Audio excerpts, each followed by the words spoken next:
Hi, and welcome to the informational video series on the rules for registered family. This is video number 6.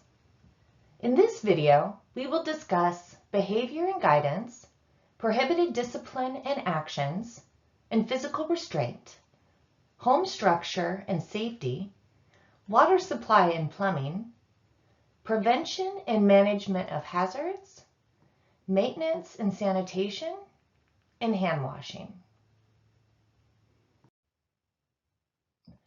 My name is Jackie Barrios, and I work for the Child Care Licensing Division as a Senior Licensing Specialist in the Salem Field Unit. The Child Care Licensing Division hopes that you find these videos informative and supportive in learning about the new Registered Family Rule Set. During each video in the series, we will explain some of the key features and highlights of the Registered Family Rules. Another new aspect is that the rules have been organized differently to help make information easier to find. While we are highlighting many key features, changes, and new rules throughout this video series, this entire rule set will not be reviewed. Please refer to the Registered Family Rulebook for the full list of requirements and rules. Okay, let's get started. We will start by reviewing an important update regarding behavior and guidance policies in family child care settings. These changes emphasize positive guidance and ensuring fair treatment for all children. You must create a policy that uses positive guidance techniques to help children develop self-regulation, self-direction, and respect for others. Some approaches include setting and teaching simple, clear, and positive rules that children can understand, creating an engaging environment that encourages positive behavior and self-regulation, and enforcing positive behaviors through encouragement and descriptive praise. You must also actively intervene to stop the unfair treatment of children based on their family, gender, race, ethnicity, economic status, ability, religion, or cultural background.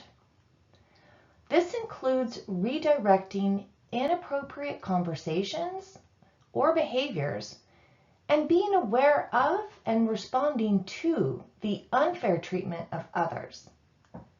These updates reinforce the importance of creating a nurturing, respectful, and equitable environment for all children. Let's go over some important updates regarding prohibited discipline and actions in family child care settings.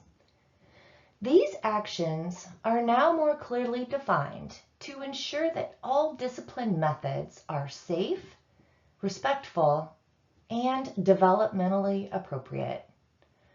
The new rules explicitly prohibit certain actions that are harmful or inappropriate for children.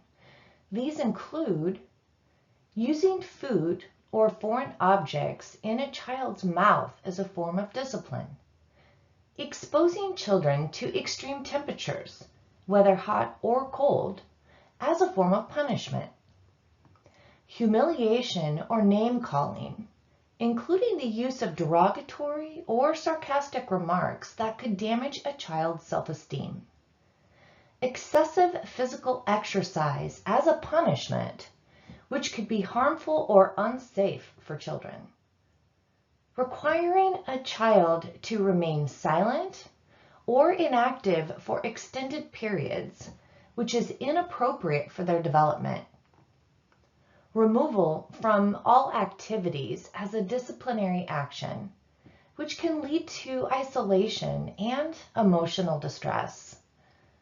These actions are prohibited because they can cause physical harm, emotional distress, or hinder a child's development.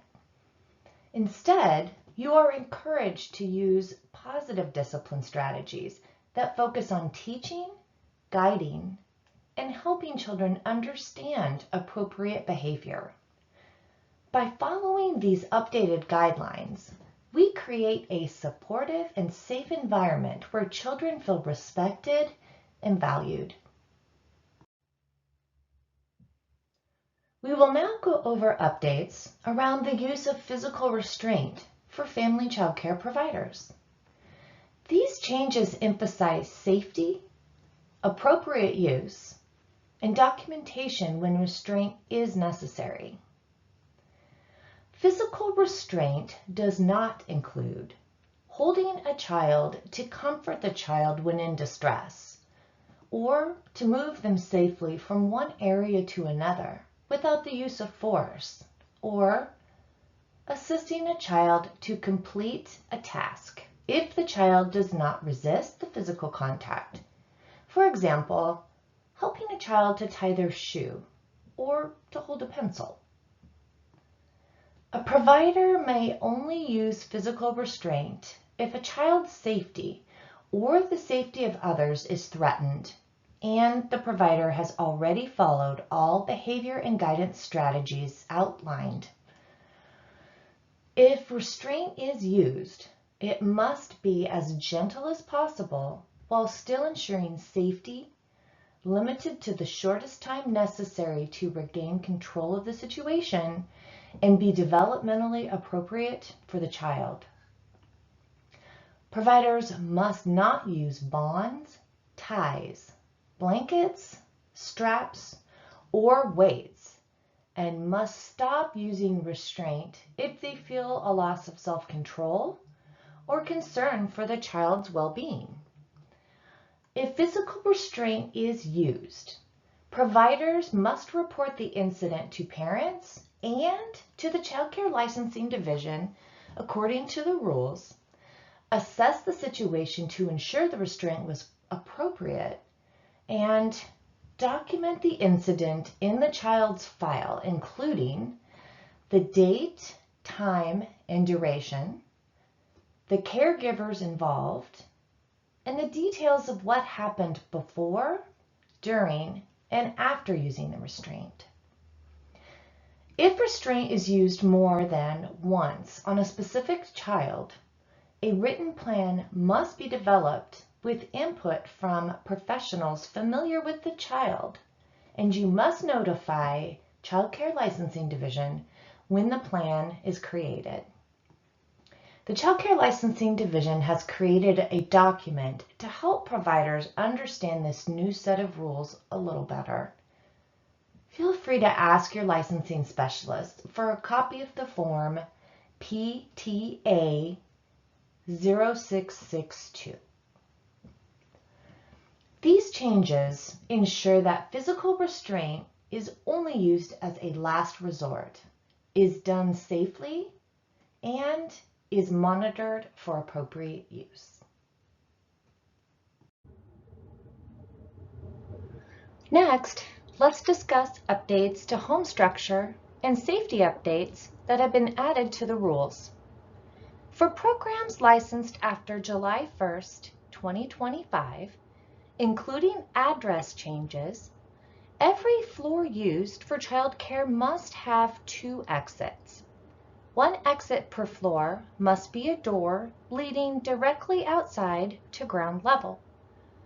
The second exit may be either another direct door to the outside or an operable window that meets specific measurement requirements. You must also ensure that children cannot access hazardous heating equipment, such as furnaces, fireplaces, stoves, steam pipes, hot water pipes, and space heaters. Also, when indoor temperatures drop below 68 degrees or rise above 85 degrees, providers must implement strategies to help children stay warm or cool. And finally, indoor platforms or lofts over 30 inches high must have protective barriers to prevent falls. These updated rules ensure that all children and caregivers have safe, accessible, and quick evacuation routes in the event of a fire or emergency, reinforce emergency preparedness, safe heating practices, and child safety within registered family child care settings.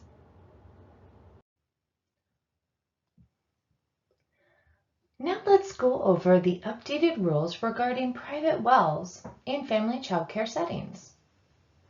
If your family child care home uses a private well for water, there is an updated requirement for testing before you can receive your initial license, and at a minimum, every 2 years after initial testing.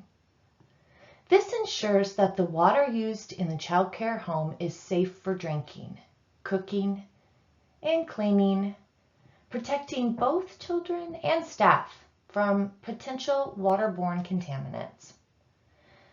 The testing should cover important factors like the presence of harmful bacteria, nitrates, and other potentially hazardous substances. It's crucial to follow the required testing schedule and keep documentation of the results. If the water does not meet safety standards, corrective action must be taken to ensure safe water is provided. Completing these tests and maintaining documentation ensures that the water in your child care home remains safe and compliant with health standards, contributing to a healthy environment for everyone. Now let's discuss the updated rules for preventing access and exposure to toxic substances and required barriers around bodies of water. The updated rules clarify that any hazards, including sanitizing and disinfecting solutions, must be inaccessible to children. This includes ensuring that chemicals, cleaning agents, or other potentially harmful substances are stored in secure locations where children cannot reach them. Inaccessible storage is key to preventing accidental poisoning or injury.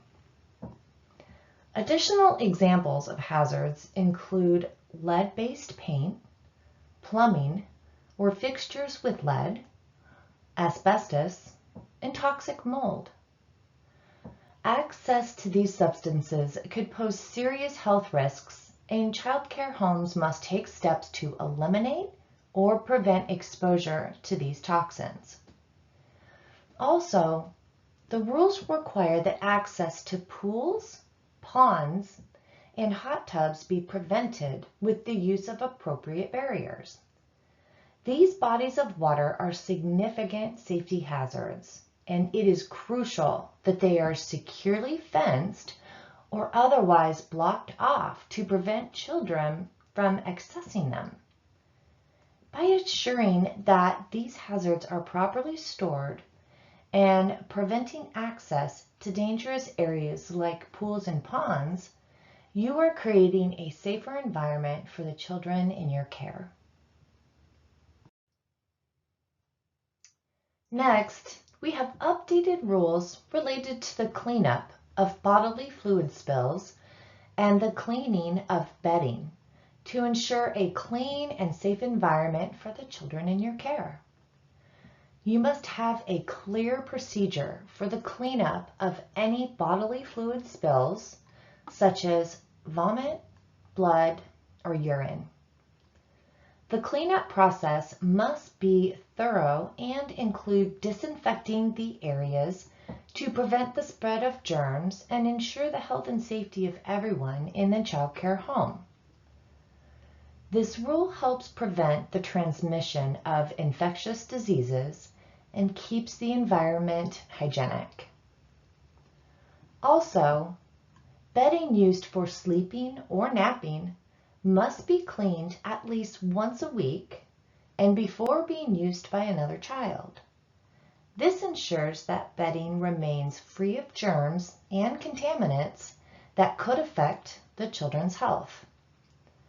And by following these guidelines, you are maintaining a hygienic environment that promotes the health and well-being of the children in your care, preventing the spread of illness and ensuring a safe, comfortable place to rest.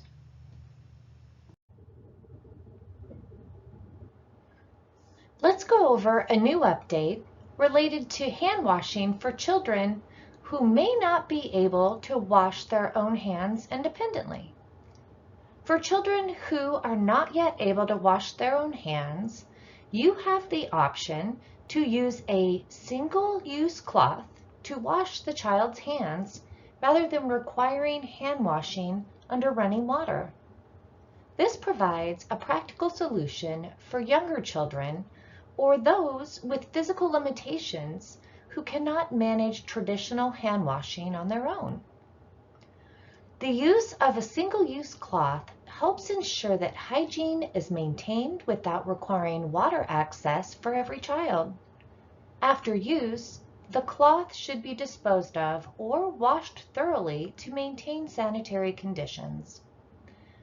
This update helps promote effective hand hygiene while considering the abilities of the children in your care, especially when they are not yet able to wash their hands independently.